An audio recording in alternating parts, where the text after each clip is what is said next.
Hi, everyone. This is Robin Duncan, and this is our How to Be a Healer series.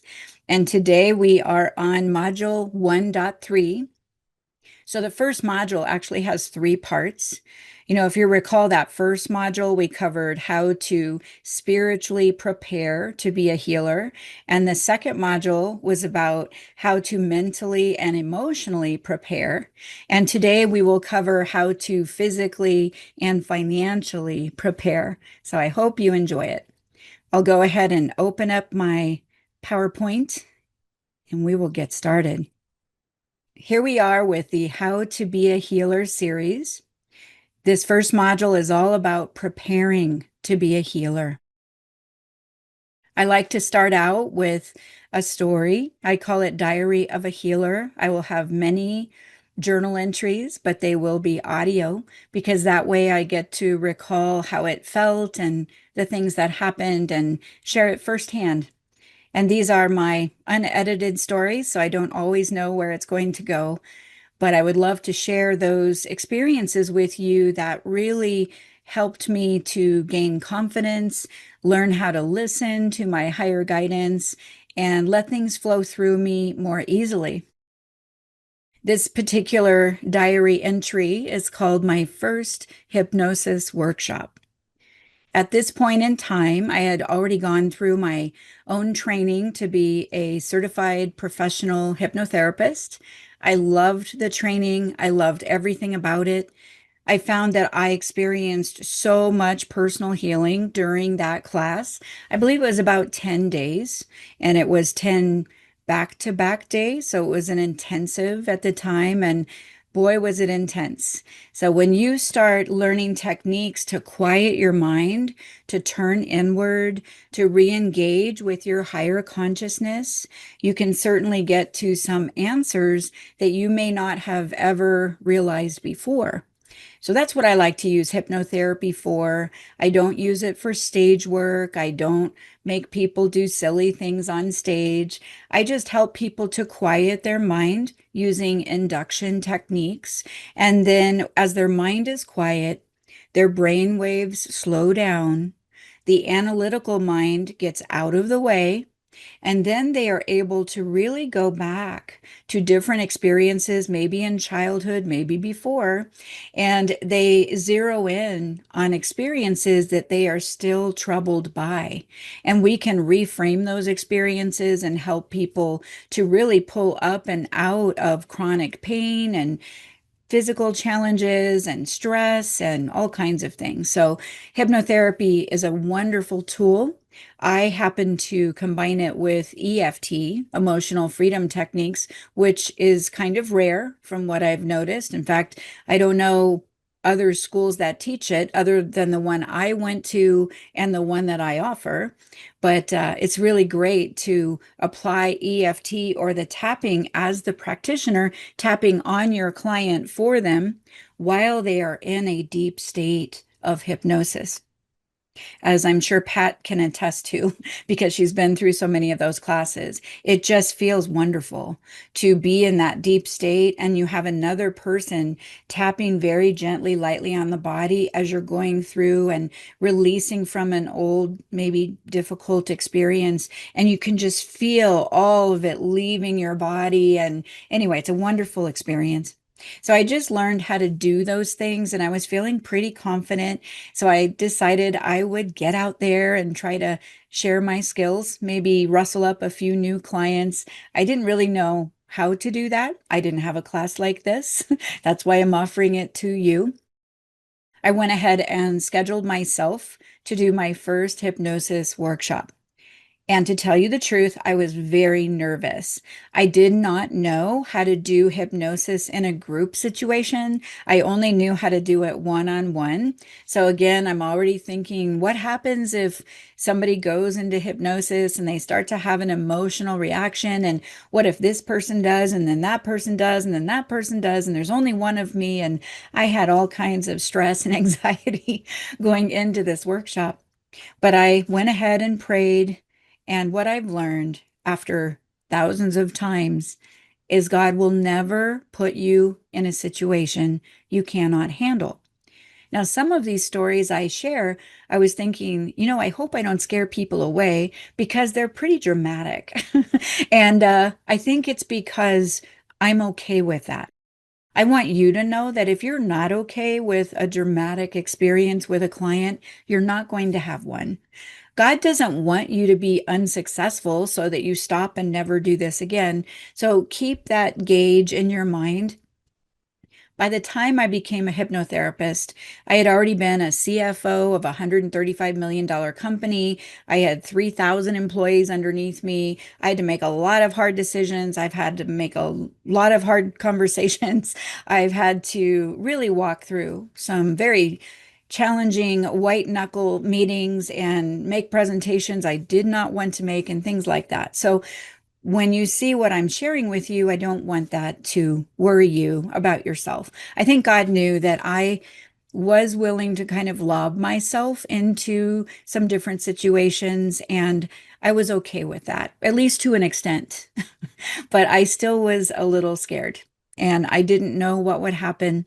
So, what I decided is if I do this workshop, what I would do is I would focus the hypnosis on a very positive experience in childhood. So I ended up having about 10 people sign up for this workshop. We all gathered together at this healing center that I rented a room in. And so there's these 10 people around, and what I picked was a happy day in childhood. I went ahead and took everyone through a nice deep induction, and the whole idea was to have them experience a very positive, pleasant day in childhood so they could bring back all of those happy memories, keep those happy memories, reinforce those memories for themselves, and even take those feelings and experiences into their future. That was the plan, right? Sounds good. So I go up there. I'm sitting there at the front of the room. I've got all these people. They're kind of, I encourage them to lay around on the floor if they want or get a pillow. There was some of those things at the center. So everyone was making themselves nice and comfortable. And I realized there was about two people that had not shown up yet. Someone had told me there was some people still coming up the stairs. So I wait and we're all just waiting and having some casual conversation. And all of a sudden, a woman comes in and she's in full leg braces and she's got crutches and she's got a friend with her that's helping her along. And all of a sudden, I started to feel a little anxious because I thought, wow, here's this person that's already very challenged. She appears to be in a lot of pain. And, it just seemed like a lot. Like, what if she would have a reaction that I didn't expect? So I asked her in this workshop, I said, it looks like there's a lot going on for you, and I want to respect that. So when we go into hypnosis, sometimes you can go back to an experience that maybe you've never imagined or thought about before.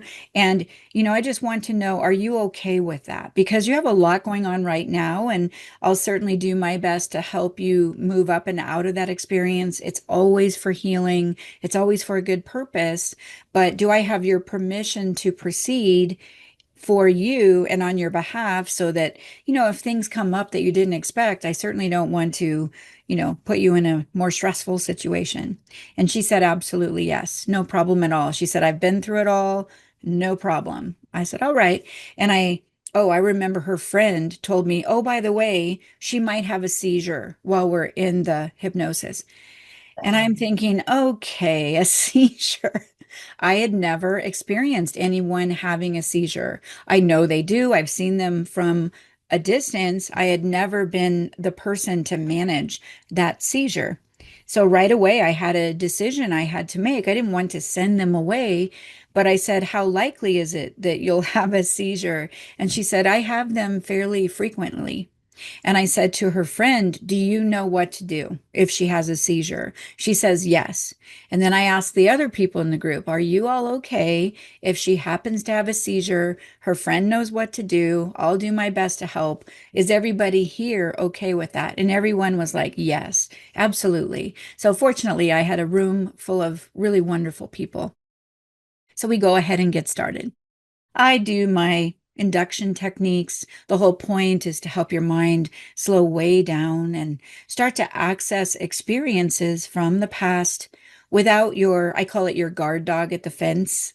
That's your ego mind. It's like the guard dog circles the fence of your mind, and it's always looking and lurching and analyzing, and it's always cautious and, really is suspicious of everything that's going on.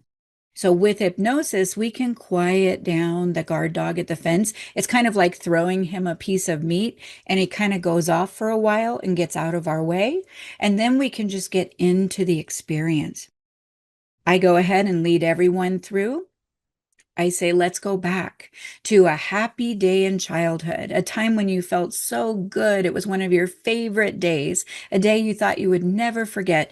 And I'm looking around the room, and people are grinning, and you could just see they're off in their la la land of a happy experience in childhood, except for this woman, and her name is Caitlin. And Caitlin is weeping. She's got tears, and they're not happy tears. I can tell there's some stress going on. Well, I already don't want her to go into a seizure, so I very quietly, go over on the carpet, sit down next to her, trying to not alert anyone else that's having their beautiful experience. And I whisper to her and I say, "Are you okay?" And she said, "Yeah, I'm okay." And I said, "Why are you crying?" And she said, "I've never had a happy day in childhood." And I thought, wow, that was the first time I had ever heard that from another person. Since then, I've heard it dozens of times. There are so many people that have never had a happy day. That's why we need to be out there. They need some help because that's really tragic for somebody to not have one happy day that they can remember. And I said, okay. I said, we're just about done with that experience, and I'm going to go ahead and move on to the next thing. So I've got you, and we'll take care of this. So I go back to the front of the room. And then I'm guided because I was really planning to wrap it up, quite frankly. It looked like everybody had a good experience. They would have felt like, it was a success. But out of my mouth comes these words. This will happen sometimes. Be prepared when you pray and you offer yourself as an instrument. Sometimes you're going to say things that surprise you, and it just comes out of your mouth. And I said, okay, now we're going to move on to a glorious day in the future, 1 year from now. And I just shocked myself. Like, why did I say that? But it just came out of me like I had a plan, but I didn't have a plan, right? And I was really trying to wrap it up for Caitlin so she could pull up and out of this, right? So we go forward 1 year into the future to a glorious time. Again, I used positive words so they would go directly to a glorious time, a time that they could either welcome, a time they could imagine, a time that just could drop right in and they could have a wonderful experience. You give them lots of different avenues they can choose from so they're never locked in and say, oh, that didn't work. I didn't get anything. We just try to give them lots of entry points so they are always successful when they're going on that journey.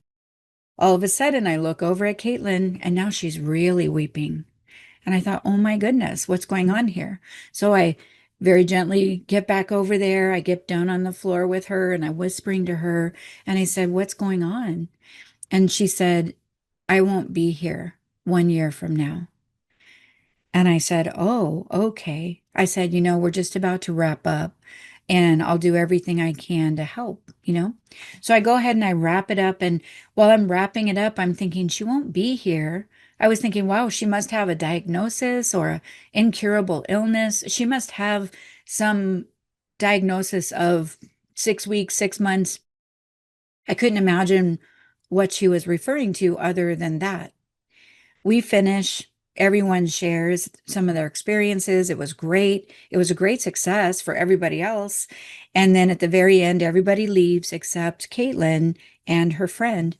They paused before they left, and Caitlin said, could I purchase a package of one-on-one sessions? She said, I like your style. I'd really like to move through some things if that's okay with you. And again, I'm still pretty new at this, and I'm thinking, oh boy, she has seizures and she's got all these physical challenges going on. I mean, who am I to help? And I said, of course, yes, I'd love to help you. But we always have that ego mind and it's always going, but just step over it. I try to trust now, or I would say I do trust now that whoever God puts in front of me, they are for me. I'm willing to trust that. I'm willing to go ahead and say yes to what God puts in front of me. If I feel apprehensive or really stressed about it, I might say to the person, let me pray about this and get back to you. Or, I have a big schedule or big calendar. How about if I get back to you on that? And I might take that time to pray and ask God, is this really what you want? You want me to do this? Maybe or maybe it doesn't feel comfortable, and get that confirmation before going in. This person named Caitlin, she ends up coming to my center. At the time, it's called the One Center. And I had multiple offices there, and I had a lot of practitioners that were helping. Everyone was working by donation. I called it fee optional. So we just made it through barely, but we had so many wonderful times and great healings and friendships. And even some people got married that met at our center. So here she comes, and she's having a tough time getting into the lobby, and she sits down and she's waiting to come into my office for the healing session. And it turns out, and I can share this with you now because she gave me not only permission, but she also has passed on at this point. We go ahead and we have our sessions. And it turns out that this person had been raped by 5 different people, different times. I mean, that's just too much for any person. Once is too much. 5 times is absolutely unbearable. So I think that's what was going on for her in terms of seizing, and her body just couldn't contain it. So we go ahead and have our sessions. And one by one, we covered each rape, and we went back, and I was guided on how to take her through it. And she did really well on maybe the first 3. And she was able to get to a point where she had released the trauma of each rape, by the time we got to about the 3rd one. I think it was on the 4th one, she actually had a seizure because she was kind of saving the worst for last, I think. I didn't really know that at the time, but by the time she got to the 4th one, she actually had a seizure in my session. And for whatever reason, I was really calm about it. She actually dropped to the floor. She's wiggling all over the floor. And I just laid down on the floor next to her, and I held her, and I prayed with her, and I talked to her. And she gradually came out. And of course, I wanted her to feel as at peace as possible. I think she was embarrassed. She was surprised. She didn't want that to happen. So there's a lot that happens in that moment, and we have to be in our love and compassion and acceptance. And anyway, she came out of that seizure, never had another seizure. And I said, "Are you okay to continue on?" And she said, "Are you?" And I said, "Yes, I am." So we continued on. Ultimately, we covered all 5 of those events. Event is a very nice word. Anyway, she was able to release the trauma of all of those experiences, and she was noticeably physically better. Ultimately, I get a phone call from her friend, and she had let me know that Caitlin had passed away. And I thought, wow, she's only about 34. And I thought after she had released all of this stuff, I thought she might want to stay around and, enjoy life. But her friend said, no, she was done. She said she has wanted to pass on since I've known her. She said, not suicide, but she has wanted to move on since I've known her. She said she's done. She's over it. She's done enough, right? So I think once she laid down all of those experiences in her body and was able to move on from those, it was just a perfect time in her mind for that to be complete. What ends up happening is her friend tells me, oh, by the way, she said, the first day that Caitlin met you at that hypnosis workshop, she said the reason she was crying in the second set when you were talking about going forward 1 year into the future is that she told me that she's telling her friend, she told me that she was given the date of her death. She wanted to die, so she was actually excited about that, but she was actually given a date. And she said, and on that date, and I knew none of this until after the fact, So on that date, she wakes up, it's about midday, and her partner is there with her. And she said, "Well, I guess I'm not going to die today." And her friend said, "What are you talking about?" And she said, at that workshop, I was given a message about the day I would pass, kind of like, hold on, it's not going to be long, just hang in there, given this date. And she said, and I haven't passed, so I guess I'm not going. And that night she passed in her sleep. So she was actually given the date of her passing. But I think she had become impatient with life, with the pain. And I feel like whatever it was that was talking to her, guiding her, was saying, hang in there.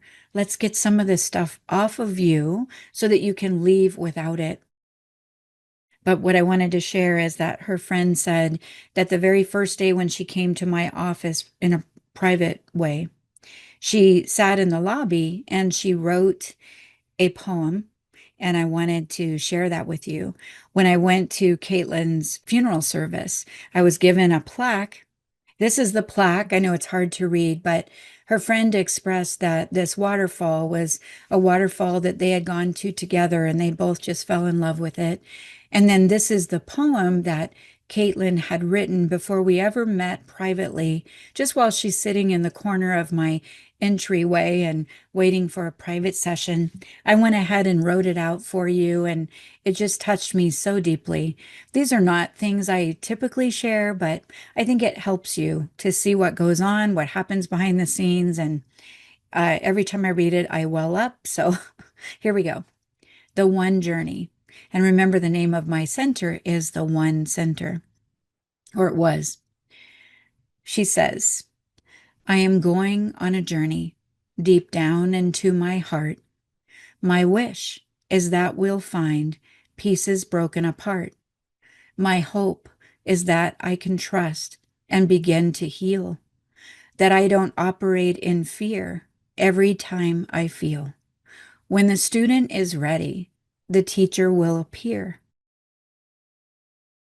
Just maybe this teacher will eliminate my fear.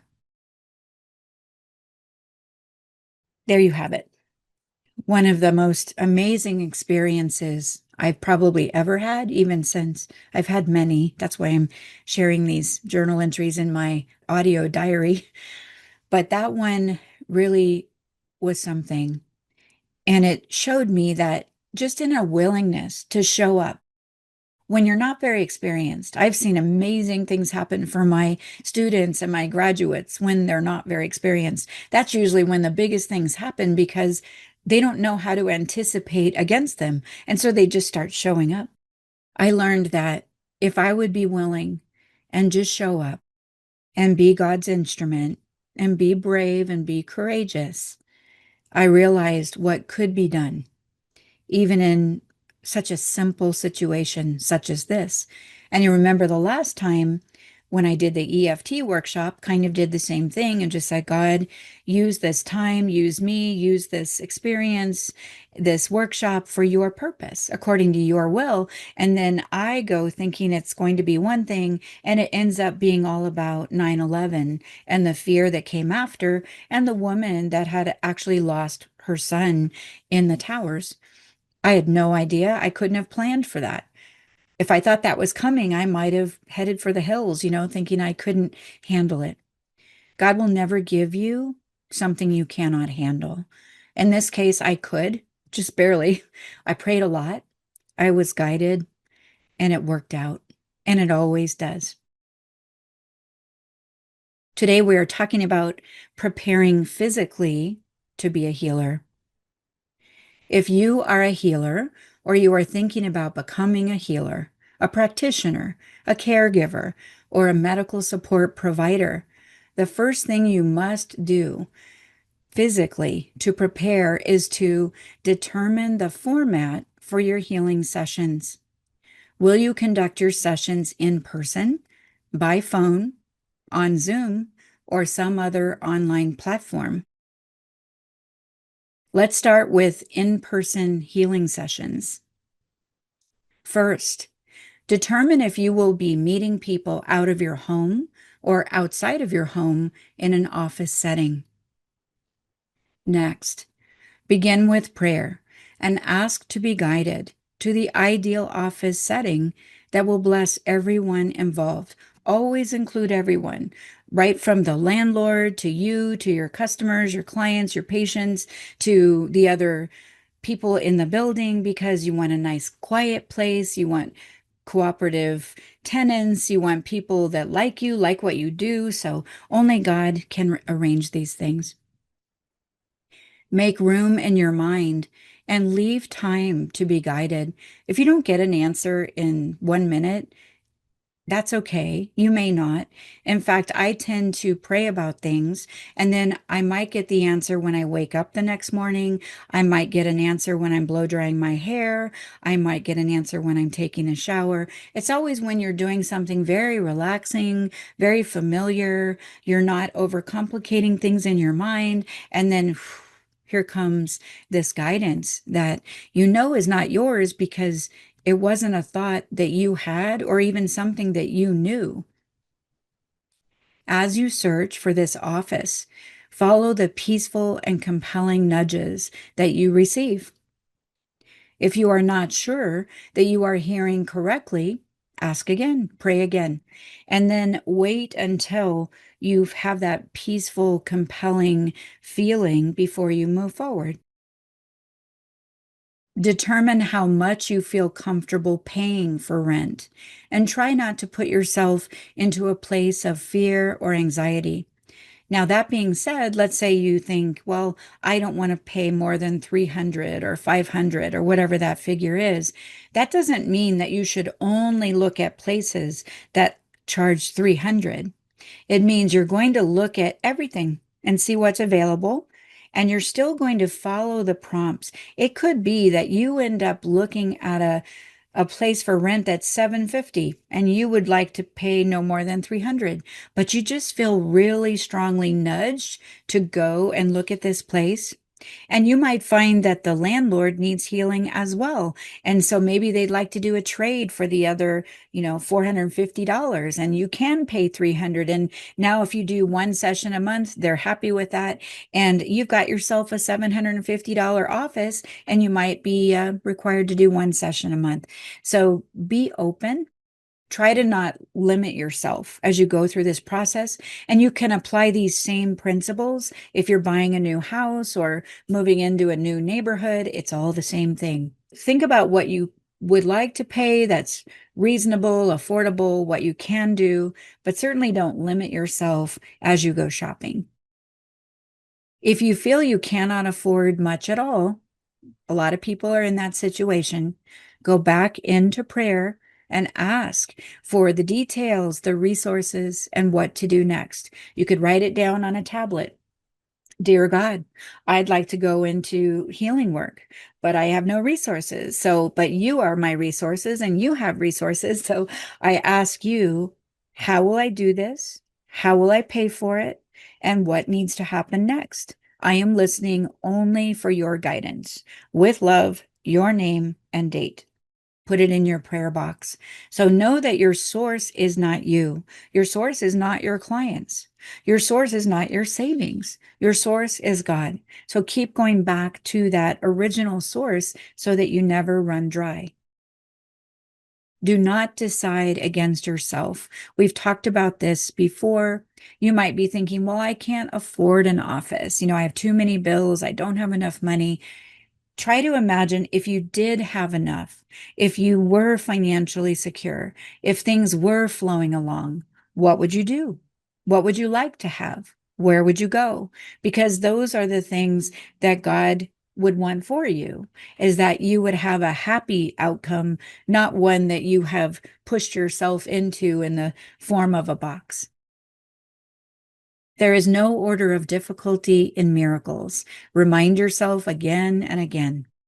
It doesn't mean you need to take a flying leap of faith and pay 1,000 when you can only afford 500. If it's not peaceful, don't do it. Wait until it is peaceful and compelling. But ask yourself, what is not peaceful about this? Maybe it's the price tag, right? Maybe it's something else. Maybe it's too far away. Maybe the commute is too much. Whatever that is, put that back in your prayer box and ask about that. You are not your own source. Never forget. There is only one source and creator, and that creator loves you completely. That creator is listening and will respond. Know that you are worthy of receiving help and give up any opposition. In A Course in Miracles, it says that there's two big turning points when things really start to heal and go in a better direction. One of those is to give up all opposition to being helped. So even if you can't afford it, even if you have no idea how you're going to do this, but you'd like to do it, then give up your opposition to being helped. Make it known to friends, family, if you feel comfortable, to say, I'd really like to go into the healing profession, but I'm still putting those resources together, not quite sure how I'll do that, just praying for information about that. And you might have a family member that you didn't even realize they might have some office space, and they say, hey, you can use this office space right over here. We're not using it. And quite frankly, maybe you're customers will end up being our customers. Maybe it will all work together. And you just say, great, let's go.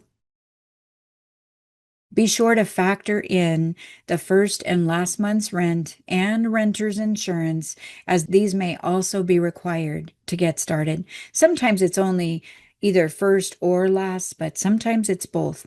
And it's usually negotiable. So don't just take it for face value. If someone says, you owe me, $3,000 and it's due tomorrow, it's okay to ask if that's negotiable, or is there a way to step into the deposit? Can I give you 500 a month until the deposit is satisfied, and things like this?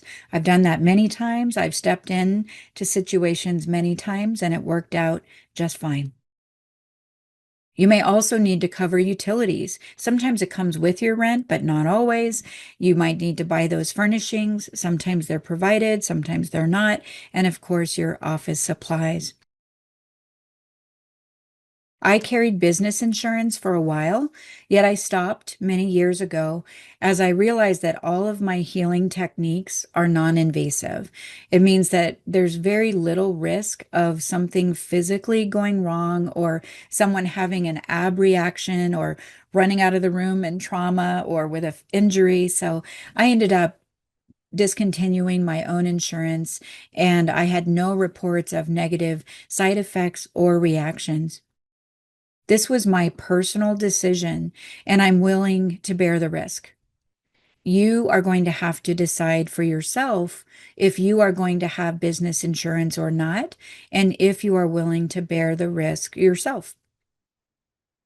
It is helpful to factor in what healing modalities you are offering when you are considering whether or not to have insurance. If I was an esthetician, I would have insurance. If I'm pulling people's eyebrows, or I'm doing permanent makeup, or I'm plucking something, or who knows, you're using products you haven't used before, someone could have a reaction. So certainly an esthetician would need to have insurance, and probably the salon you would be working at, then that salon would probably require your insurance, and they would have their own as well. So it really kind of depends on what you're offering and whether or not there's a risk there. If you decide not to have insurance, be sure to pray and remind yourself that you have God's protection at all times. Do not be a target for your ego by ignoring the topic. So you don't want to just turn away from insurance because it's expensive. Make a decision about what you feel about it. If you're calm, you feel secure, you feel confident, you don't need it. It hasn't come up. It's not an issue. There's a deep sense of peace that goes with it. That's a good way to go. If you feel apprehensive or anxious, it's a good time to get some insurance. Or someone might ask you to get some insurance. So weigh it in personally. It's a personal decision. But if you're feeling worried or fearful, go ahead and get insurance. If you're feeling very peaceful and you don't want to ignore the topic, then always remind yourself every day, I am safe in God's love. I am protected. My clients are protected. Everyone has what they need. And there's nothing of this earth that could be a dark spot, a detriment, or could deprive us of this time together.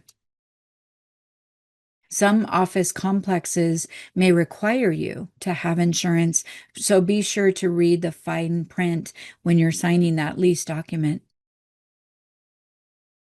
I have an entire series called Practitioner Go, and it covers 5 powerful topics for business management. One is how to start a business. We're not really covering that here. That's something that you might want to look at later when you're really ready to start. Right now, I'm just giving you some of those tools to evaluate, do I want to be a healer or how to become a better healer? So there's all kinds of technique here and how to shape how you feel during the process. But these mechanics of how to start a business, how to create a website, start to finish, how to conduct a teleseminar, how to record and edit audios, how to create YouTube videos. These are all things I have done hundreds of times, I would say, and it's very comfortable for me now. And I'd love to share what I've learned and the shortcuts and all that. So once that makes sense for you, it's an inexpensive series. I forget even how much it is right now, but it's not much. And that will give you the mechanics so you can just watch the blueprint and just go step by step. In the same way, you'll have all the tips and tools to move on through.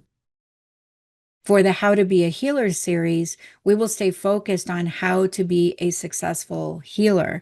Yet I will share important reminders on some of the business aspects of becoming a healer, just as we are today. Clearing your office space. There is a technique for home and office clearing. I use this in my own personal home. I don't do it all the time, but it's really helpful when you do. You're going to pick the room that you would like to clear, and you're going to close up all the doors and windows of the room that you are clearing. You're going to pour about 2 cups of salt into a metal pie tin, or it could be glass, that's fine too, but a pie tin seems to work really well. You're going to pour about 1 cup of rubbing alcohol over the top of the salt, and you're going to let it drizzle down into the base of the pan, kind of make your salt not flat, but kind of up in a little bit of a mound, and let that alcohol go down the sides and into the base of the pie tin to where it's just covering it barely, but it is covering the bottom of the pie tin. You're going to place that metal tin in the center of the room that you would like to clear. Place the tin on something that is non-flammable. Maybe it's a coffee table, maybe it's a wooden table. Sometimes I've used like a magazine, and I know they're flammable, but they're kind of waxy. They're not easy to flame.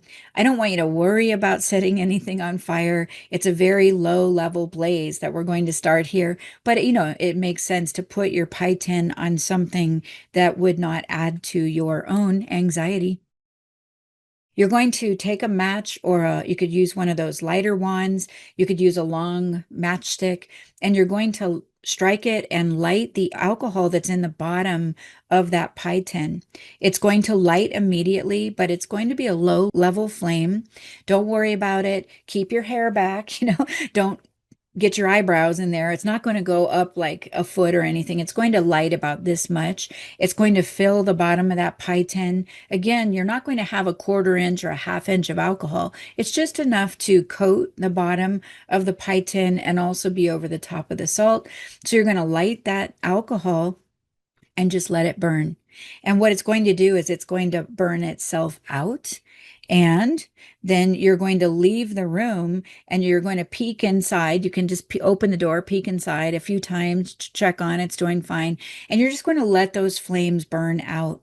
And what they're doing is they're burning out all of the positive ions in the air. Sometimes it's got a lot of static in there, or people have gone through trauma in there, or you've done a lot of healing sessions and they've kind of dumped out all of this, painful stuff that seems to be still in your office.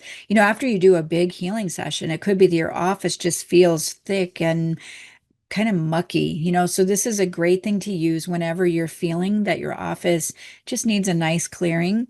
So let the flame die out completely. Once the flame burns out, the room is cleared. And what you can do is check. You're going to see that if there are little stiff peaks on the top of your salt mound and they have these little burnt edges, it means that your room needed a clearing and it needed it badly. That is an indicator that your room really needed this clearing. So if you see those little peaks start to show up on the salt mound, you will know that you're doing some good work here. If the salt looks pretty much the same as it did before you lit it on fire, it's a little crustier, but it almost looks identical, then it means that your room was pretty clean to begin with. If the salt is really nasty after the clearing, then do the clearing again. Empty everything out, wash it clean, start over, put another couple of cups of salt, do another thing of alcohol, light it on fire, stand outside the room, peek inside, because you don't want to add in more oxygen as it's doing all this. It's very safe. I've done it dozens and dozens of times, and it really changes the dynamics of the room. It just kind of sucks all that nasty stuff out of the air and it puts it right into the salt. You can toss it away. You will see the improvement in the salt after this second clearing. After clearing the room, it's a great idea to open all the doors and windows and say a nice prayer of gratitude. Just walk around, just a prayer of gratitude. You might use some smudge sticks and you can just clear the room, clear the corners, clear the space where your clients normally sit. With a smudge stick, you just light the end of it and walk around and just smoke the whole place. It's really a great way to clear the room. And you're going to maybe bring in some plants or fresh flowers if you have them, and maybe play some beautiful meditation music, open up all those doors and windows, and really set that space and set the intention that this space is cleared and clean and ready for business. You will feel the difference in the room. It will feel so much lighter and more fresh. You could burn candles afterward and just really clear it all up. Your room is now ready for healing. You can repeat this once a month, once a quarter, or even as it's needed. Like sometimes you have a really big, deep healing session and you think, I need to clear this room. And so after your client leaves, of course, and you would never tell them, oh, I'm going to clean the room after you leave. Of course not. So after they leave and we feel that this room needs it, then we would go ahead and do it again. You might have to clear it a couple of times in the same week. Just depends on how those sessions go. You will need a check-in form or a pre-session questionnaire and also a waiver. And I have all of those forms in the Practitioner Go series. They're all written out for you. Then you can take them, edit them. You can put your own logo at the top of them. I just let you use whatever it is I've come up with. I want you out there. I want you helping in this world. Help me. I need some playmates so we can do this together. There's so many people that need your help. You will also need in your office good lighting, a couple of boxes of tissues, a clipboard so your client can fill out their form, a music player, comfortable seating for yourself and your client, a small side table, lamps, always have a clock, of course, maybe a couple of them, refreshments, blanket for your client, decorations. The ability to darken or dim the room is very helpful, whether it's a dimmer switch on the wall or just some dark curtains that you can close. You might need a recliner if you're doing hypnosis. You might need candles. It's always nice to have those candles there just burning during the session. They're very soothing and calming. You might need a massage table if that's your line of work. Always have a recording device these days. We have our trusty cell phone, so we always have one, or you could have a more professional version. And if you're there a lot, I would suggest a small refrigerator. If you plan on spending a lot of time there, you can bring your lunch back, store it, all those good things, and really refrain from fragrances because a lot of your clients will have sensitivities. So avoid, fragrant candles or pumpkin or pine needle. Just go with your regular old candles, and your clients will love you for that. You're going to set it up that both you and your client are very comfortable in this space. And you're going to make sure it is clean and neat. And I like to add all four elements in the room, being earth through plants or flowers. And then, of course, water. You might have a little fountain in the room if you like, or some way to bring water into the room. It might just be water that's in the vase of flowers. That's fine. Air, some would say that's crystals or something. You already have air, of course, but you might have some fresh air in some way. And a fire through the candles is just fine. You're going to make it a place that you and your client would like to come back to again and again. Let's talk about by phone healing sessions. I use a free service for my client phone sessions. It's called freeconferencecall.com. I've been using it for years, maybe a couple of decades at this point. I say practice first because don't assume you know how to use it. It looks simple, and it is, but you do need to practice. So get a friend and say, hey, can we both call in? Here's the phone number, and then look at what the commands are. For instance, when I call into free conference call, I think what I do is I do a star 70 before I call in. That turns off my call waiting. Yours might be something different. I don't want to be interrupted in my session with call waiting, so I turn that off. I disable it.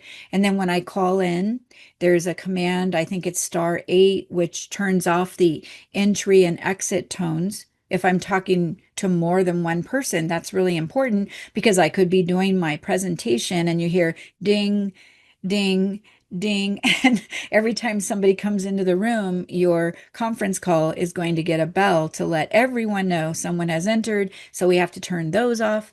There's a command, it's star 9, and then you enter a code to record your call. You want to remember to do that. If you forget, you're not going to have a replay of your session. You might need to put a post-it in front of you, record the call, right? It's very easy to forget. You start talking and things are going and you're lifting off into that healing session and you might just forget that recording. That's a real shame when that happens. I've had that happen over the years, probably 2 or 3 times. I was like, oh, it just drives me crazy because I really like to give my clients a replay. And they're sad too, because they like to listen to those replays again and again. Free conference call is supported by donations. I think they charge for some of their services, but because we use them so liberally and frequently, be sure to throw them a donation here and there so they can continue to provide us these free services. Every call can be recorded, and you can send a recording to your client after the session. Very reliable. Again, I've used it for years. I don't think free conference call has ever screwed up one of my recordings. They record them well. They have fairly good sound quality. If you'd like to make that better, you can get yourself an audio recording editing software, and you can actually boost the voice content. You can make it sound a little deeper, a little less tinny. That's a lot to do. But if you want to learn how to make your presentations or your voice sound more rich and easier to listen to, we'll be talking about that in how to make a video, those editing softwares. You're going to try to record everything. You'll be glad you did. Even if your client does not need a recording, ask them if you may record it anyway for record keeping. Usually they say yes. You might want to record an article or a book later, and there is nothing more inspiring and relevant than actual healing material, like writing down what happens, what the question was, what the answer was that you were given to give to them. It's amazing information that happens when you're in the live healing session. So try to record everything. Back when I started, I would say it was in the mid 90s. And probably for the first 10 years, I didn't record anything. It wasn't such a big deal. But time and time again, I had to retell how to do something or walk somebody through something. And I learned a lot by doing that because it got very much reinforced. But there's nothing like a recording to be able to send to someone, not with another client, but a recording that you might have made where you were teaching a class or a particular step, and you don't have to reteach it 100 times. So try to record your classes, your presentations, your client sessions. You are going to go back to them. It's very likely. And of course, always preserve the confidentiality and anonymity of your clients. And, ask them, is it okay if I share this? I have one client that I just adore. He's in another country. I have worked with him for a few years now, and he's a businessman and he asks the best questions. And I asked him one day, would it be okay with you if I took just a recording of our session and I put it on YouTube? And I just said, this is what a live client session looks like. And he said, sure, I don't mind. And I said, I'll call you something else. I think I called him Joe. His name's not Joe. But I said, live session with Joe. I think it's out there on YouTube if you want to check it out. And he's just so gracious about that. I think eventually I might put all of our healing sessions because Joe asked some wonderful questions. And the information that comes up is so relevant and practical. So be sure to ask your clients what they're willing to do if you have a hunch about something, and don't be shy. These are by Zoom healing sessions, which I use a lot. I use zoom.us frequently because the video recordings are excellent quality. And again, practice with a friend before launch. It's not as easy as it looks. Once you learn, it's a piece of cake, just like anything else, like riding a bike, right? But at first, you have to remember to turn on the recorder. You have to remember to mute your audience. You have to remember, what to read the chat box, all these things that you may or may not think about while you're engaged in that healing session. And then you can always send your client either an audio or a video after the session. So again, record everything. You will have the option to save the video and the audio. They will give you both. And in fact, now you can ask Zoom for a transcript. You can get a full transcript of whatever it is that you recorded. It's really fantastic. It may not be perfect, but it's not bad. You could go through the transcript and clean it up, and you can turn it into a written document just like that. You can save your files to Zoom and you can pay for storage, or you can save it to your home computer and it fills up your computer rather quickly. Videos and audios are very big files, so be aware of that and kind of watch your computer to make sure if you go to My Computer, you're watching those red bars and making sure that your computer is not getting too full with all these recordings. Make sure you're downloading those onto an external drive or to an off-site storage. If you do not want to pay storage fees with Zoom, then save to your home computer. You can record both video and audio and then send your client both or one or the other as you wish. It is up to you. Audio files are smaller and they are less challenging and expensive to store. I tell my Mighty Companions group that I keep the videos of my Mighty Companions replays. I believe it's up to about 60 days, and then I move them to off-site storage because it's rather expensive to keep those videos out there. So everybody has a chance to listen to the replays 1, 2, 3, 5 times if they want to, but only for about 60 days, and then they move off. I keep double or triple copies of everything. I've learned my lesson. I've lost some very valuable recordings when I've only had, one copy. So now I use AWS Amazon.com for online storage. It's called S3. I find AWS Amazon to be quite complicated. It's probably meant for much bigger players than me. And so, IT people with big companies, things like that, there is so much on there that you don't need to know. You want S3. S3 is just a filing cabinet for online storage. You're going to name the storage. I just have mine named Robin Duncan. Pretty clever, right? And I just save every single thing at AWSAmazon.com.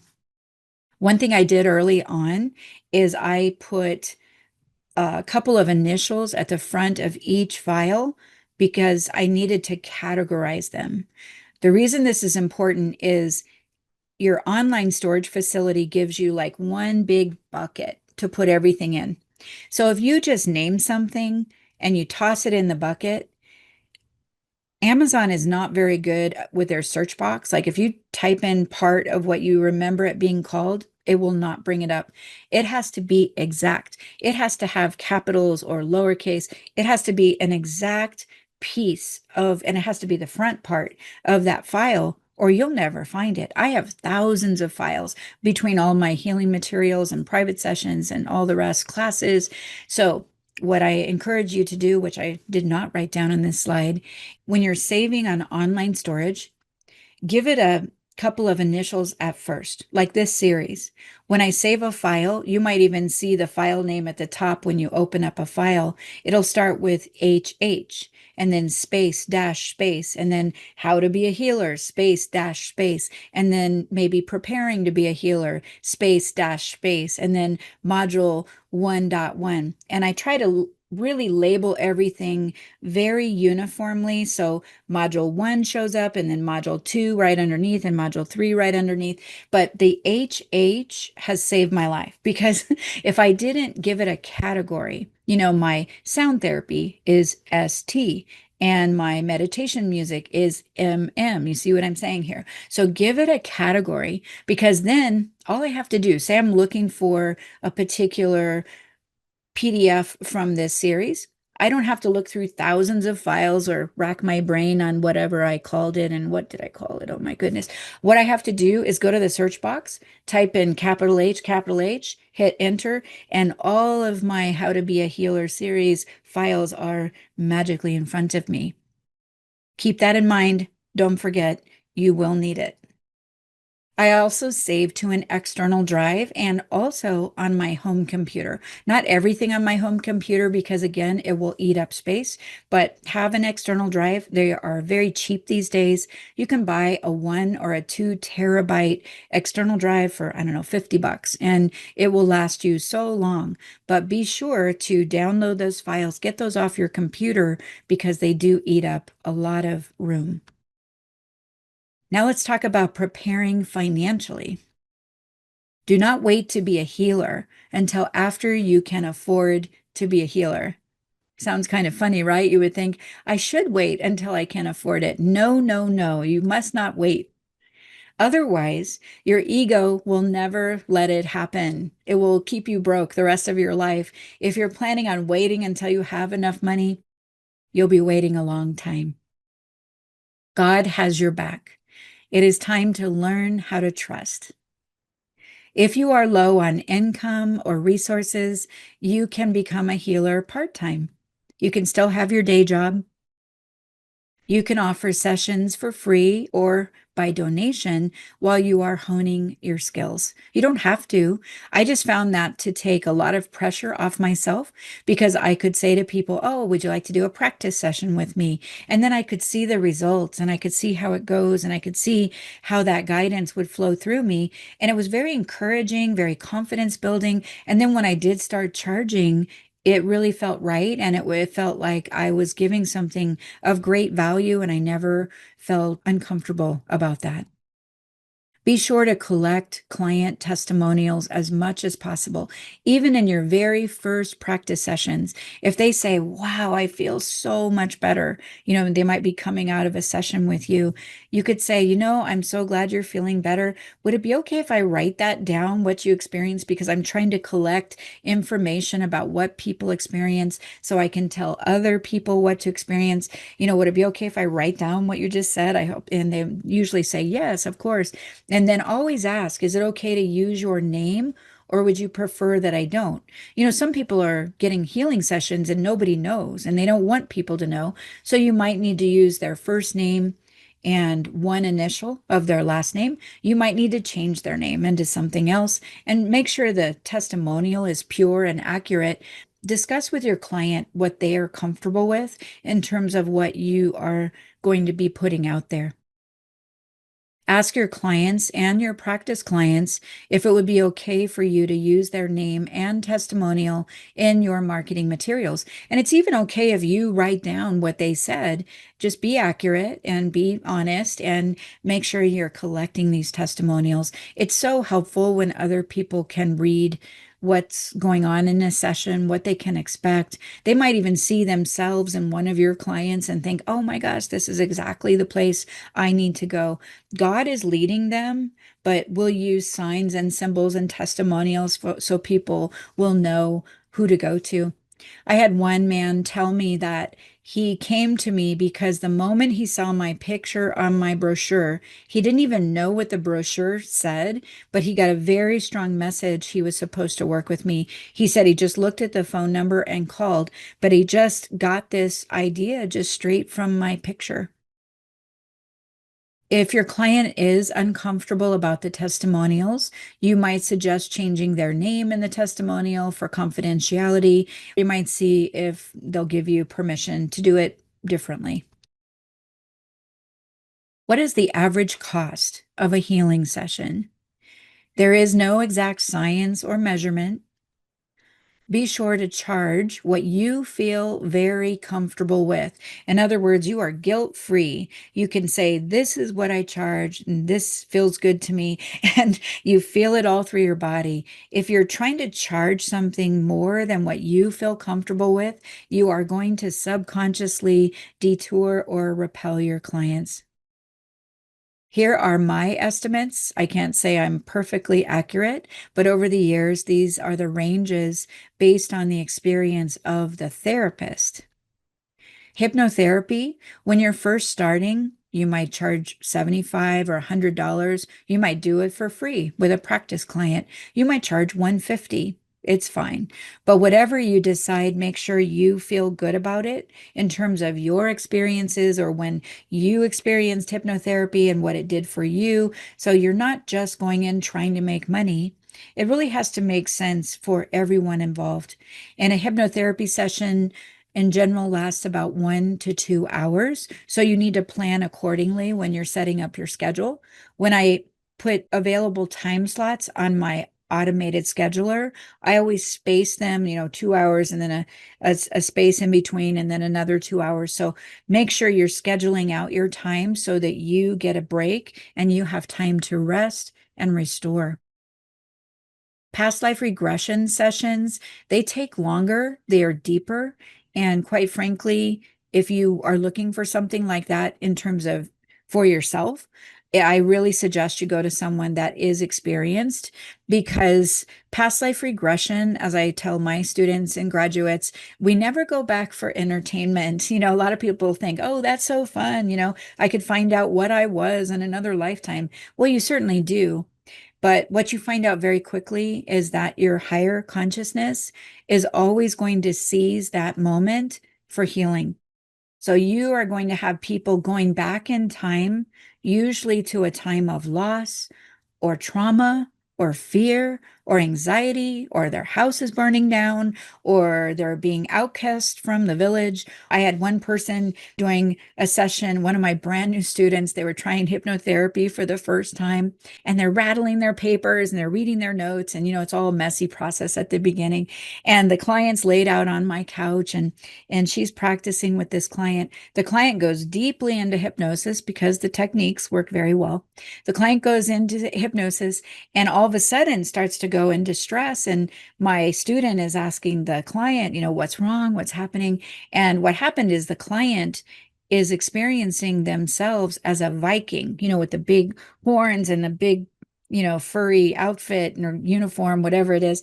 And the person that's in the Viking getup has an arrow stuck through their body. It's going in this way and out that way. That wasn't you, Pat, right? Just want to make sure. Okay. But anyway, so my student is like, what do I do? So they start freaking out because they're like, I don't know what to do. And God will never set you up for failure. The moment that happened, I was walking through the room as the teacher. I sat right there with the student. We walked right through it.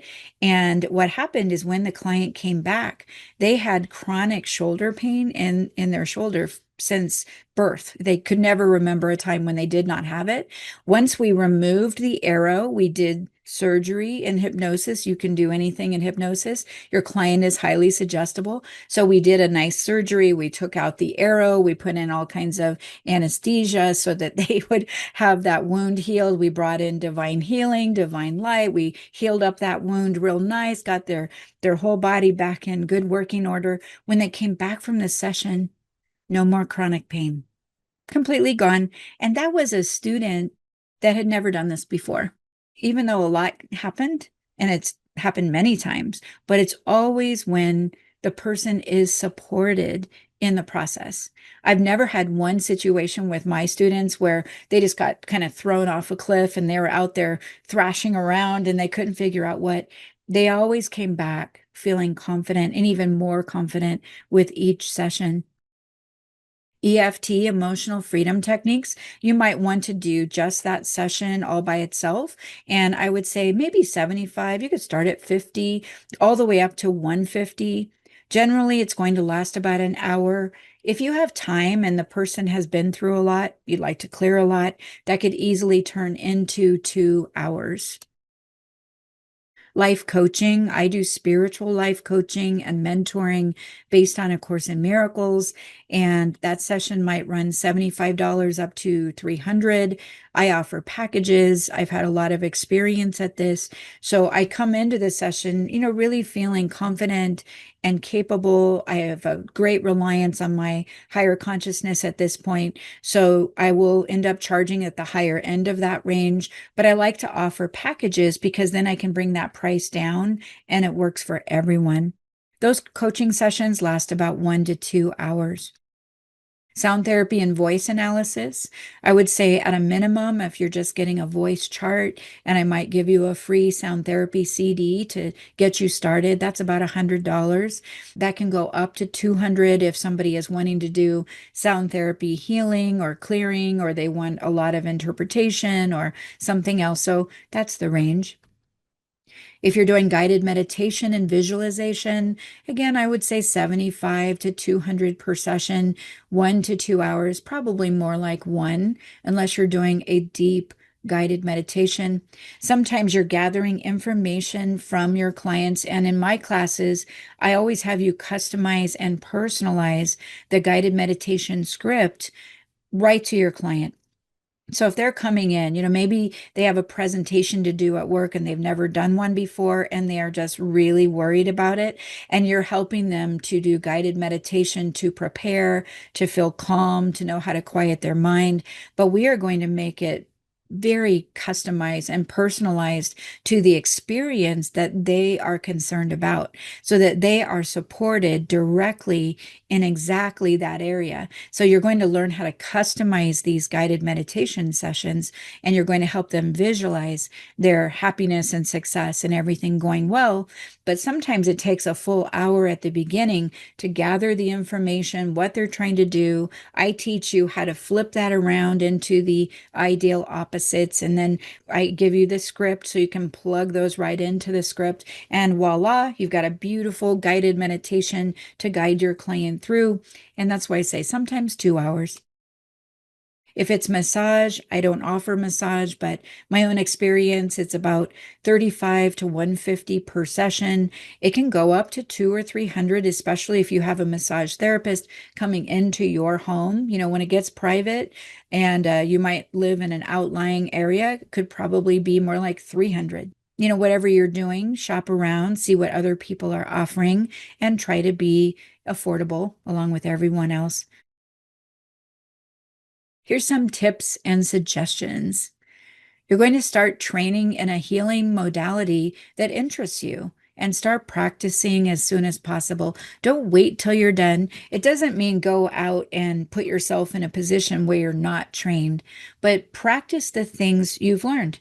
If you learn how to do a client interview, we'll be covering that in the advanced portion.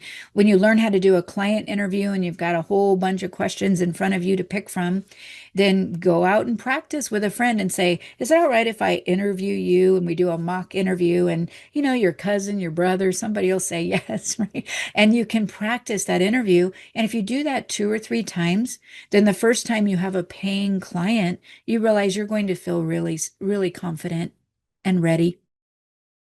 Remember that you are healed as you offer healing to other people. That's how we get healed, because as we receive the guidance to offer them, they are the ones mirroring our own belief system back to us, and round we go in a very healing and perfect way.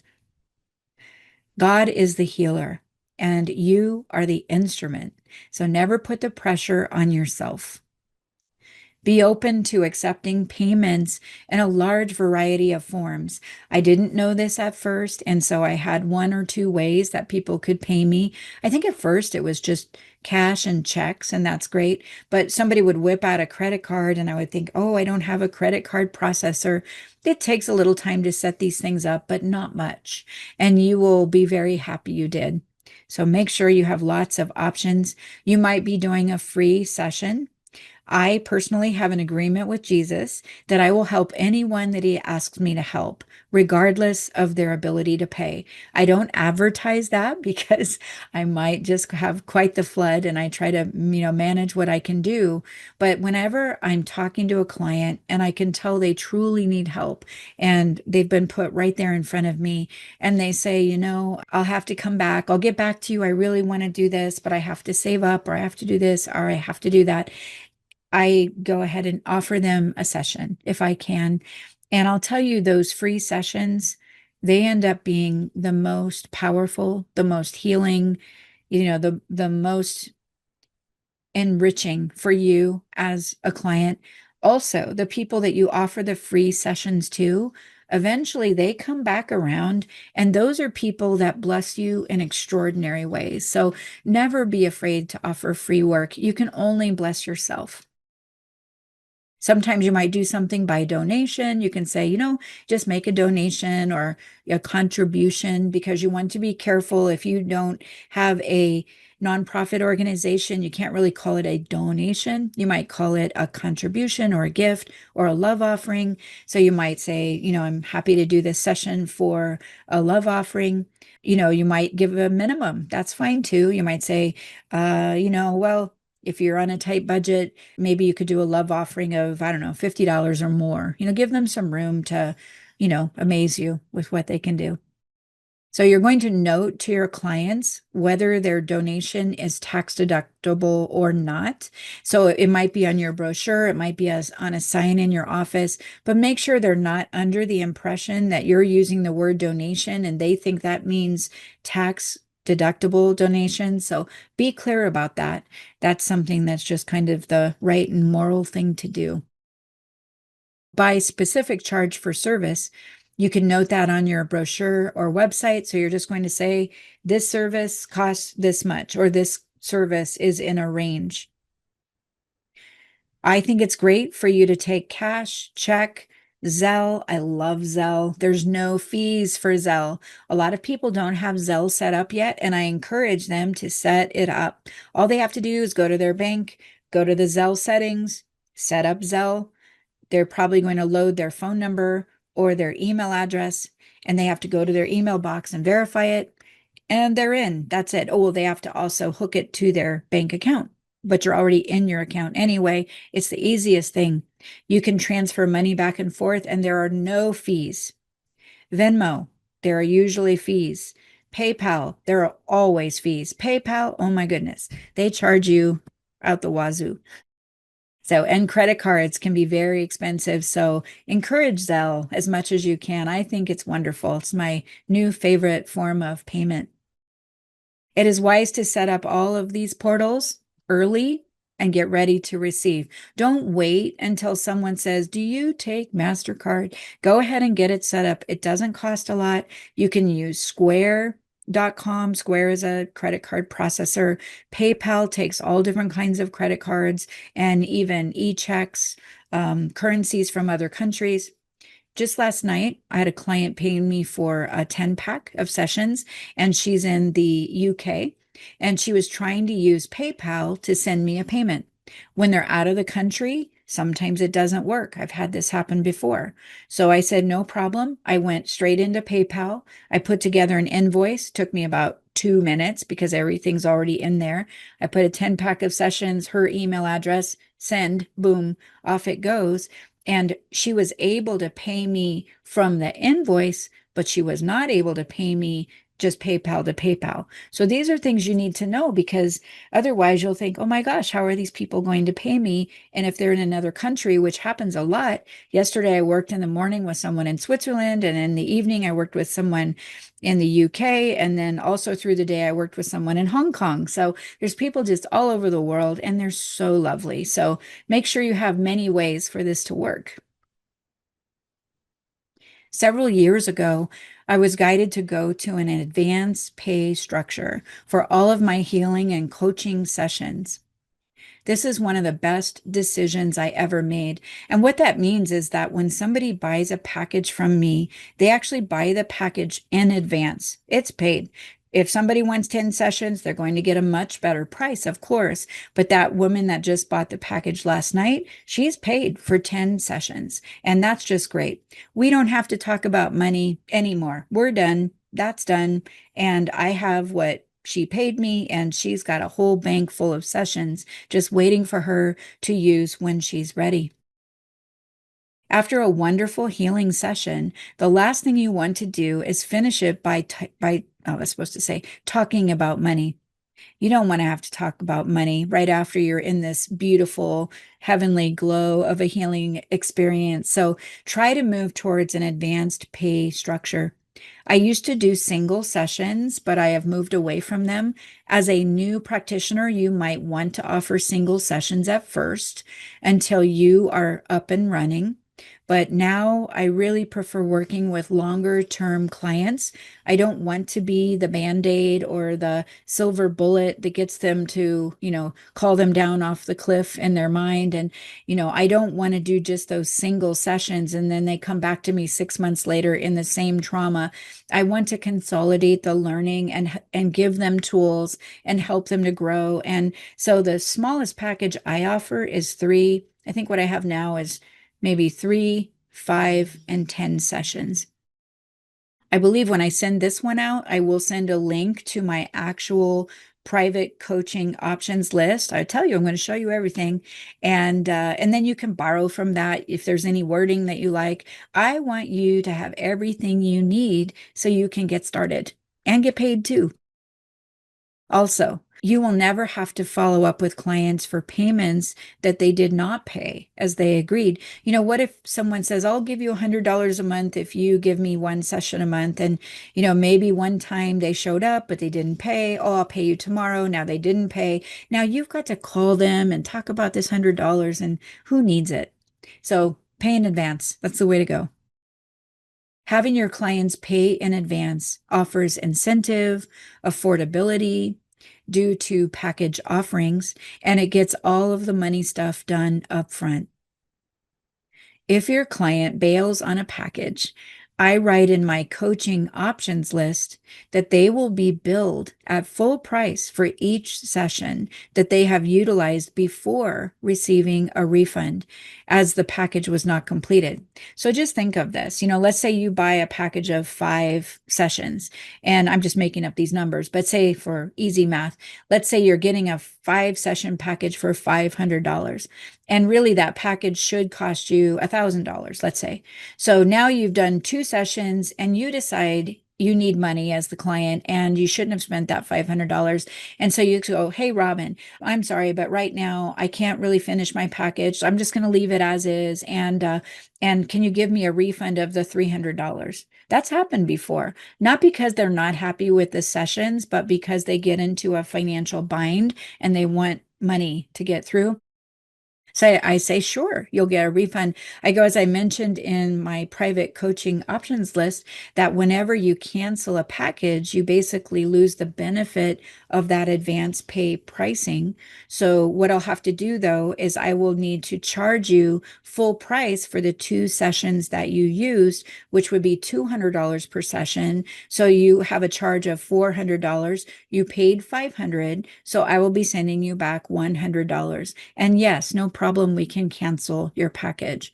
But you see, in their mind, they're getting back way more than what they will actually get back. And I think that's just fair. You can't have people buying a discount up front, not using the discount, and expecting to cash in on that later. So I think this is very fair. So that's what I was guided to do through my own divine consciousness. I use an automated scheduling service. It's called oncehub.com. There are many to choose from, shop around, but OneHub has worked really well. This is what schedules all of my client sessions.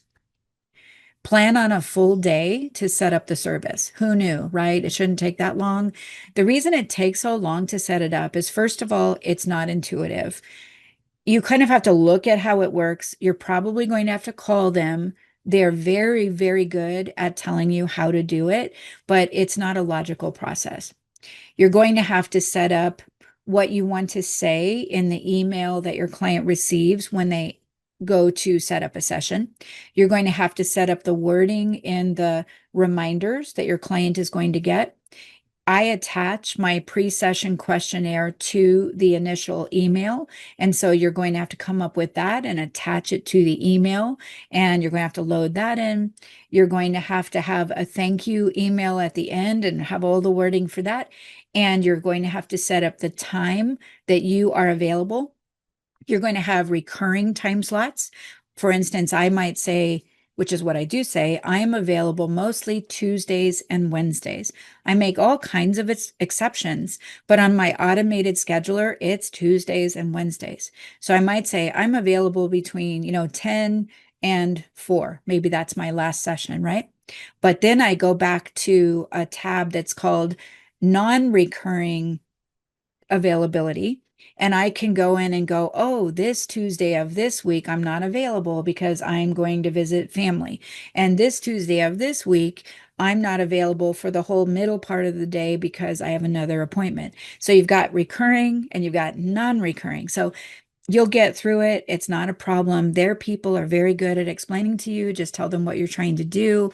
But it is one of the best things you will do for yourself. Do it early and set up your automated scheduler. It is not so easy to set up, but it is worth your time. Clients will then book themselves based on the time slots that I make available. I go in about once a month, add in a few time slots, look at how things went. Does it make sense? What's on my calendar? I make a few adjustments, takes me 10 minutes, and the schedule runs itself. Clients can go in, they can reschedule, they can cancel as needed, and I get a notification. If I have a session coming up tomorrow and my client today goes in and cancels it, I get a notice that session has been canceled. They don't ever need to talk to me or, carry on a conversation. I get a notice, and I am very flexible about people changing or canceling sessions. Your clients will get through up to, you can decide, it's all customized. They can get up to 3 reminders prior to a session so they don't forget they have a session.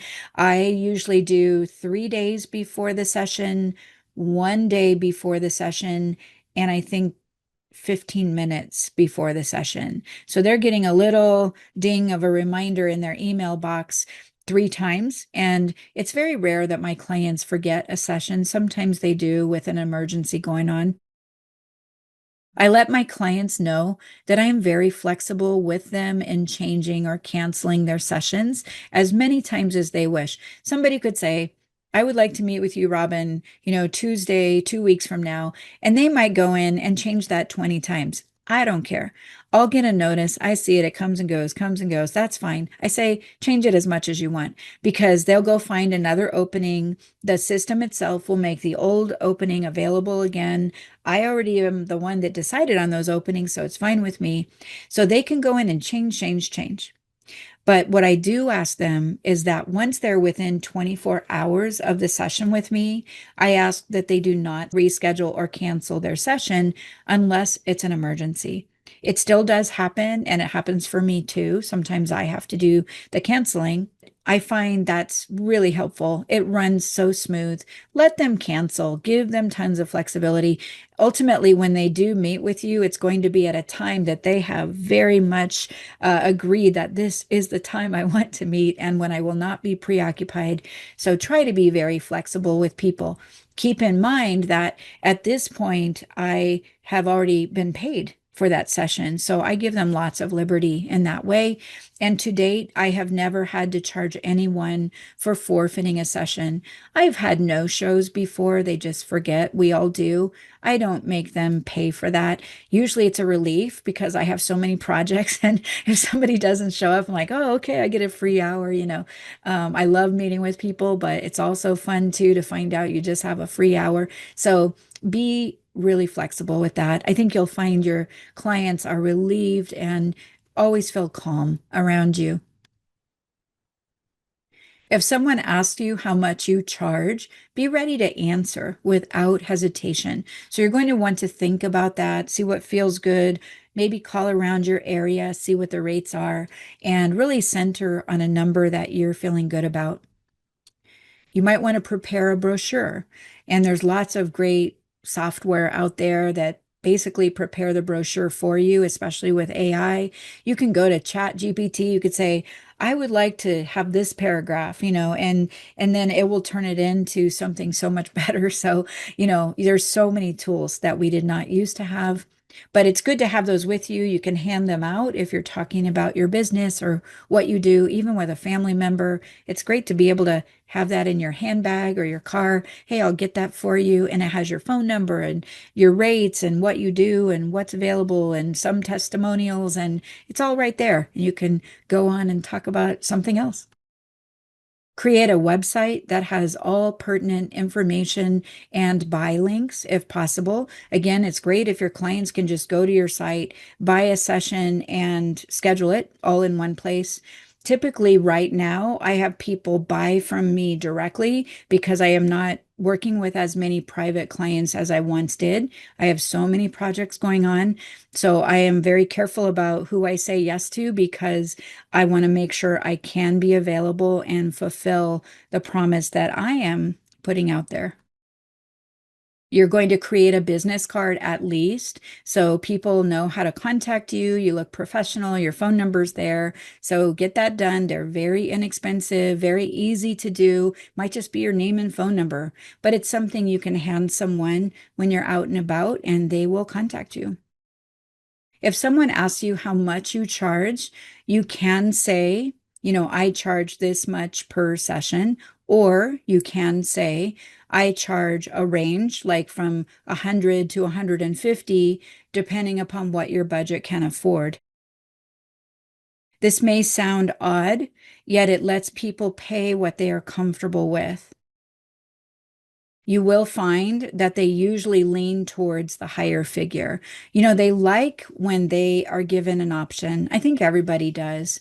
Try to be flexible, try to meet people where they are, and you'll just have lifelong clients and friends, forever. And they always know they can find some help, and you're not going to charge them an arm and a leg. I try to keep my prices down and affordable. I record what the regular price is if they were to buy a single session, and those are the prices. In fact, when I work with corporate clients, it's another $100. So my regular price, I think I have out there right now is 295, I believe. So a corporate rate would be 395.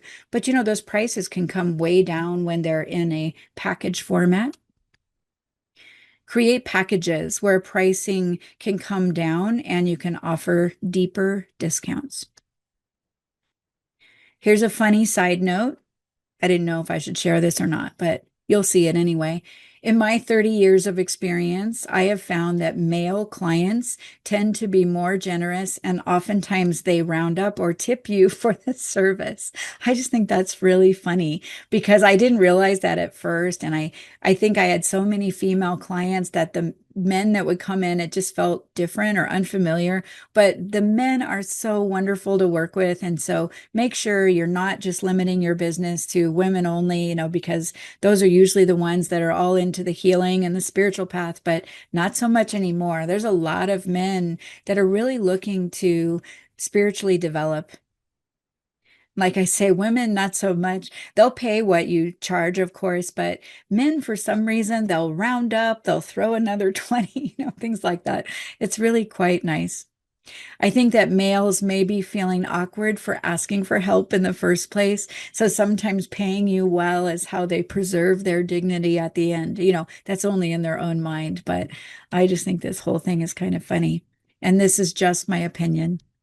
Anyway, do not shy away from your male clients. They are wonderful to work with. Men are so good about following instructions and doing their homework. And I always love to give some kind of homework, nothing hard, something they actually enjoy and look forward to, but something that will help us to get the most out of our time together, because it's usually an exercise that I could sit in the session and charge them to draw from them.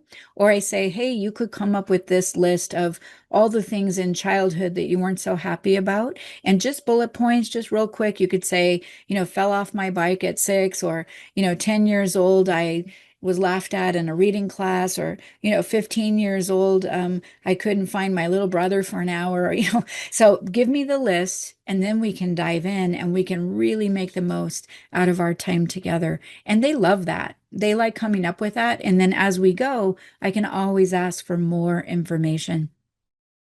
It is wise to keep a cash reserve in case you need to refund a client for an emergency or some other cancellation. Always save for taxes if that's applicable, and file your tax returns timely. You don't want to get on the back end of that, where you get behind. So make sure you're doing that and you're putting that tax money aside. When you're running your own business, it's very easy to use up everything you get because there's always something to pay for, but you've got to make a reserve for your taxes. Hopefully, we are moving into a time of no taxes. I do think that's coming, and I am super excited about it.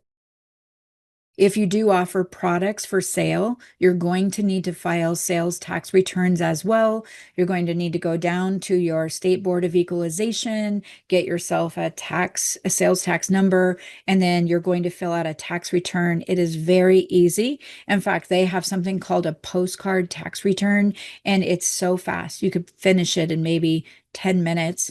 You do have to come up with what your sales are and what kinds of sales. But once you get down to fill out that postcard online, it's quick. What's the bottom line, physically and financially? Do not wait to be a healer until you are financially ready. Time is of the essence. The world needs you now, and you need them now. Remember, the healing is always mutual. Always pray before, during, and after the session. Always pray before, during, and after securing your office space. Do not overwork yourself. Sacrifice is not required. If you have a session scheduled for today at 4 o'clock and you get to that time and you are expired, you're just out of fuel, it does not serve your client for you to go ahead and do the session. These are times that I have contacted my client and said, you know what? I am so sorry, but could we possibly reschedule? I am so out of fuel and I want to be very fresh for you so we can get the most out of our time together. And about 90% of the time they say, oh, I'm so relieved because they had something else they had to do too. We're all one.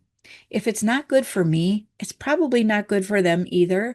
So be okay with that. Give yourself permission to reschedule when you need to, and then, come on like gangbusters when you're all refreshed and ready. Take time to rest, restore, and play. You will be a better healer. I like to consolidate my sessions onto certain days and have projects on other days. So again, I usually have my client days on Tuesdays and Wednesdays. I do make exceptions. I might do a weekend appointment. I might do an evening appointment. I have people in other countries, and so that's problematic in terms of the clock, so I try to do what I can there. But I like to have a set group of time slots available to my clients. I always tell them, after you look at those time slots, if you do not see a time that works for you, send me an email. I will send you more options based on what you prefer. So I really try to work with them. And the more we can do to make it a very relaxing, comfortable, peaceful, dovetailing experience where our schedules come together, you're really setting yourself up for great success. Do not give your clients your cell phone number if possible. And over 30 years, I would say many of my clients have my cell phone number, but they are the ones that I have selected to have my number. People that respect my time and don't call me or text me in the middle of the night or things like that. Try to have another phone or cell phone for business use. If possible, you can even do that on your computer now with VoIP, and you can come up with, phone numbers that come right to your computer. But I would say try to keep those separate, because when you're conducting business or setting up appointments all day long, it's really great to have a business phone and a personal phone if you can work that out. When clients are in distress, they are likely to call or text you for help. And it's not when they have set up a time because they're in fear and they need help. And there's only certain people that I let them know that they can really contact me 24 hours a day. Be clear with your clients about what is acceptable. If you are handing out your phone number, you might say, here's my number. You can contact me anytime between 10 and 5 p.m. Give them a parameter up front.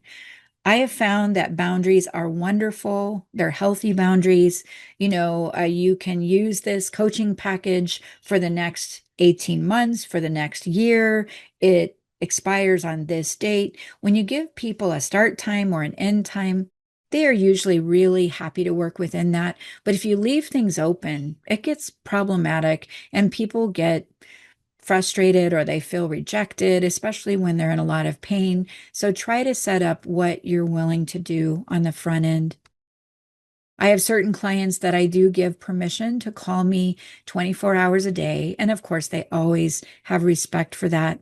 But certain people, they might be going through a really, really tough time. And I might feel like they don't have a whole lot of support around them. Then maybe they just lost a loved one. I say, if you need to talk and it's 2 a.m. tonight, you call me. I wake up easy. I go back to sleep easy. But these are people that I know deeply love me and respect me and would only call, of course, if they really needed that help. And I would surely want to help them. Here's a couple of quotes from A Course in Miracles to bring us into the finish line here. It says, when you bring in the stranger, let's call them the client, they become your brother. Miracles arise from a mind that is ready for them. By being united, this mind goes out to everyone, even without the awareness of the miracle worker himself. As an expression of what you truly are, the miracle places the mind in a state of grace. The mind then naturally welcomes the host, God, within the stranger that's outside of you. So God comes into them as well as you. And when you bring in the stranger, they become your brother. So don't be surprised if you make very deep, lasting, lifelong friendships. Almost every client of mine has become like family. Some people don't like to operate that way. I do. I love a great big family filled with lots of family and friends. So you know who you are. Pat is like a sister to me. So many of you out there, Shar, she's online there, and all the rest of you, you're going to be my family by the end of this series. And you're going to know you have either an Auntie Robin or a Mama Robin out here in California and Lake Arrowhead. And if you're ever around here, you're going to know that I'm going to want to see you and give you a hug. Do not wait on time any longer than is necessary. That's not me. That's Course in Miracles. It says the basic decision of the miracle minded is not to wait on time any longer than is necessary. Time can waste as well as be wasted. The miracle worker, therefore, accepts the time control factor gladly. He recognizes that every collapse of time brings everyone closer to the ultimate release from time, in which the Son and the Father are one. And hear this: when everyone recognizes that he has everything, individual contributions to the sonship will no longer be necessary. We were born as the holy children of God. We were given everything to fulfill our happiness. We are not our bodies. We are not limited. We are free of all limits. We have already been given our divine inheritance. We don't know where it is because we have imagined we could be a body having a human experience in the dream. But as we choose to remember the truth and our source, our creator, and the guide being the Holy Spirit and Jesus, our elder brother, as we start to remember these things and it comes back into our mind, it says that the sonship and the individual contributions to the sonship will no longer be necessary because everyone will remember that we're already whole. And then perception is no longer necessary or relevant. Now that's a wrap here for today. All right, everyone. I hope you enjoyed our presentation for today. I know you hung in there. That one was a pretty long one, but I wanted to finish up and get everything in. So let me know if you have any questions about either physically or financially preparing as a healer. Do you have anything you'd like to share or ask? Anything in your notes that needs clearing up? Or you can write it over in the chat box if you are shy. Happy to help. There we go. There's Denise. She says, seems like, hold on here. Seems, where'd it go? Keeps disappearing. Seems like such a natural pairing, hypnosis and tapping. Oh my goodness, Denise. It's just the greatest thing since sliced bread. It's so wonderful. In fact, I have to wonder how people do hypnosis without it. Pat, Shar, you guys probably agree, after you do hypnosis with tapping and you go into a trauma or an old bad experience and you don't have somebody there to kind of pull you up and out of that.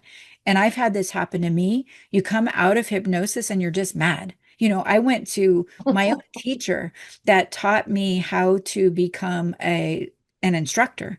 And he put me in hypnosis in front of the class. I'm like, sure, I'll do it. Shar and I always agreed we'd have a t-shirt that just says, okay, I'll do it. So he asked for a demo person. I'm like, okay, I'll do it. So I go up there. He puts me in hypnosis. And again, he's trying to take me back to a happy day in childhood. And same thing, like, so he could have a positive experience. But that's not what happens always, because when you go back in hypnosis, it's usually for healing. So he tried a technique with me, and he asked if anyone in the class remembered a really happy day in childhood that they would like to go back to and remember more about. And I thought of one, and I remembered a time when I was performing with my two brothers and my sister, because we grew up in a country western band. We played as a band, as a family, kind of like the Partridge Family, for about 8 years, and we performed like twice a week. It was busy. And so I remembered there was a place in Los Angeles. It was called the Carousel. It burned down eventually, but it was this big round building and it held 10,000 people. And I remember that when I was 3 years old, our band played at the Carousel and we were the opening band for Jimmy Dean. You think he makes sausage, but he was actually a country western singer way back then when I was 3. That's like, that's back in the cave days, right? So we started for Jimmy Dean, and what they had me do is I had to start way up at the outside of the circular building, and they put a spotlight on me, and I had to run down the aisle with the spotlight, jump up on the stage, jump up on top of a drum, and then open my arms, and we started the show. But I couldn't remember what happened after that because I think I was excited to do it, but it kind of freaked me out. And I just couldn't remember anything after that. And all I remembered was a little bit about me sitting on Jimmy Dean's lap up on the stage, and he was asking me questions, but that's all I could remember. So I thought this would be fun. I could go back and recall this memory. So my teacher puts me into hypnosis. He does not do tapping during hypnosis. He just knows how to hypnotize. So he starts the process of inducing me. I go into a nice deep state of hypnosis, and he starts using the calendar to take me back in time, which is one of the techniques you will learn in the advanced series. So he's using the calendar, taking me back in time. But the first date he picks is so interesting because he picks August 1st. And these things come in divinely because what he doesn't know is everything gets used for healing. He thinks he's taking me back to a happy day in childhood. God knows he's taking me back to a trauma that needs to be released. So we have kind of different objectives here. I don't know anything about it because I'm new to all this. So he starts taking me back. He goes, let's go back to August 1st of this year and what you were thinking and experiencing. And that was fine. I was actually in the training class, and it was in the one I was in. It was just like a week before. Okay, I've got that. And then he goes, let's go back 10 years on August 1st. And, it's what was happening then. And I'm like, oh, that wasn't all that pleasant. It was kind of a bad experience. And then he goes, let's go back to, and I won't give you the years, but he kept going back like 10 more years, 20 more years on August 1st.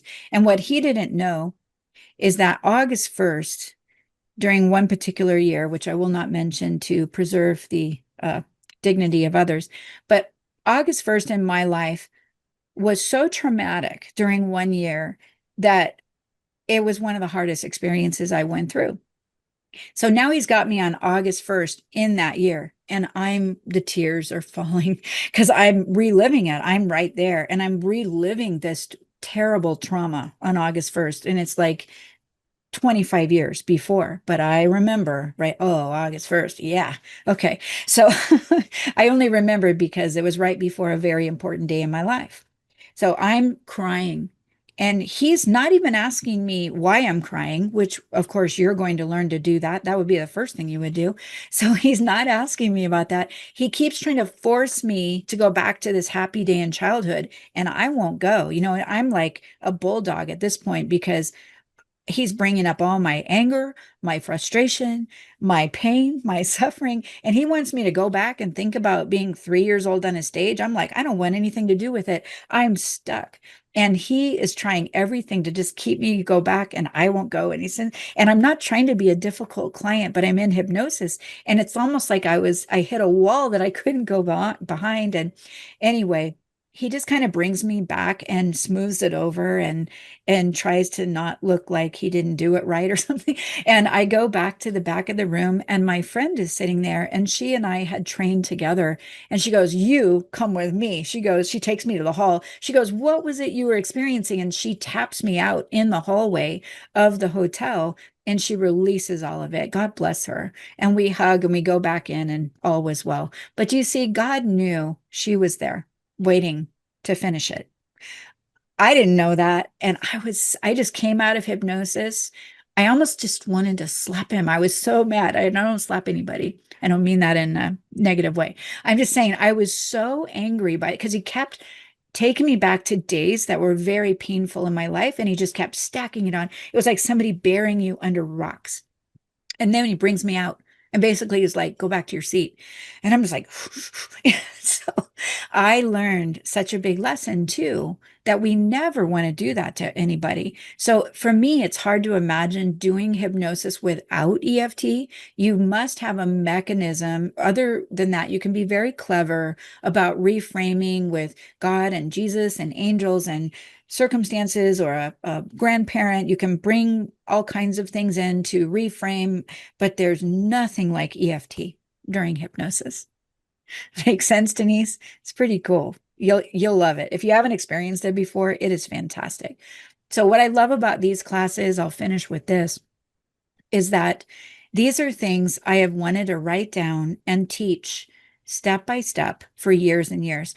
I tried to cram so many of these things into my hypnotherapy training classes. So you're trying to learn hypnosis, you're trying to learn EFT, you're trying to learn all these things about starting a business and what forms to do. And people would learn, and they would have a big binder, and they would have a great time, and they would go through waves of healing, but it was just so much information. So what I love about these classes is you can listen to this maybe a couple times. You got it. And then when you come to a live training, if that is your decision, You've got this. Like when you sit down, you're already going to know how to interview a client. You're already going to know what you need to ask. You're going to already know what signs you need to look for. You're going to already know how to hypnotize someone, but you're going to come on a live basis. And then I'm going to show you how to do it in person. And all we have to focus on is the technique. And that's a piece of cake, you know? So then we focus on healing and technique, healing and technique. You're not trying to process like, you know, a year's worth of information in 10 days, which everybody was grateful for it, but it was like a fire hose. But I couldn't not give it to them because it's just things they need. So they would end up with a binder this big and anyway, I think this is a much better way. I'm super excited. Right, Pat? Right, Shar? Did you not get a fire hose every class you came to from me? And I didn't mean to do that, but I couldn't leave anything out either. I felt like I was not giving you a good service if I didn't tell you these important things that you are going to run into, even if you go back and look them up later. All right. You guys did great. Thank you for being here. I value your time.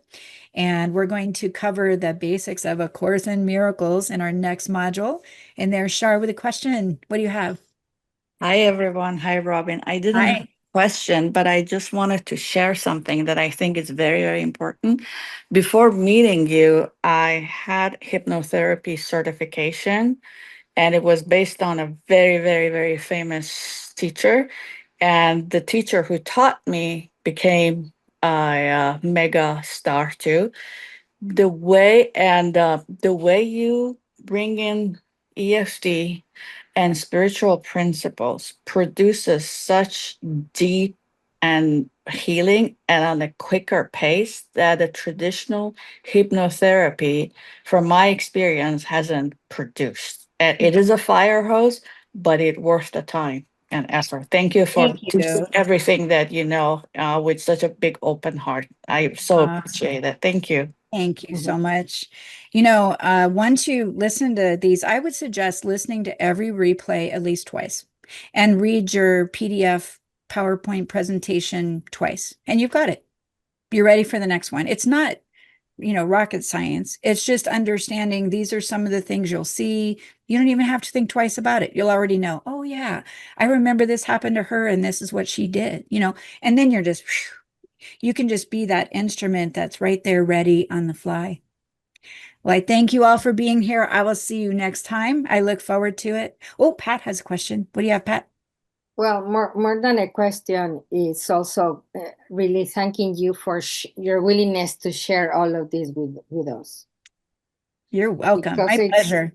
all these years, and we are in a spiritual environment, but we are also in the physical how to make money world, and it's not everybody will be as generous as you are, Thanks. sharing everything. So I just want to thank you, because it's really amazing. I mean, you're giving us all the all the Everything. jewels. You're getting all of it, actually. I just thought, why hold back? You know, I want you to be as calm, comfortable, confident as you can be. So you'll go help someone because you're the one that's going to heal in the process. It's remarkable, the healing that goes on. Thank you so much, Pat. I'm happy to do it. And, you know, anything I know that you think you didn't get, just ask me and we'll get a hold of it, you know. Thank you so much. Thank you. I love you all. I value your time. Thanks for being here. And I will see you next time for a little rundown on a book called A Course in Miracles. I can't wait till we do get together live and graduates coming back. And it is just such a wonderful thing when we get together live and we go into these deep healing sessions and just really roll up our sleeves and have some fun and make mistakes. And it's okay. They're all practice sessions, but isn't that just the most fun when you've done that before? The biggest healings can happen over a practice session. It's amazing. Bye for now. Love you all. Have a great day. See you Thank soon. you, Thank Robin. Love you. you back. Mwah. Thanks, Norma Jean. I got that kiss. Yeah, yeah. Bye bye. Bye.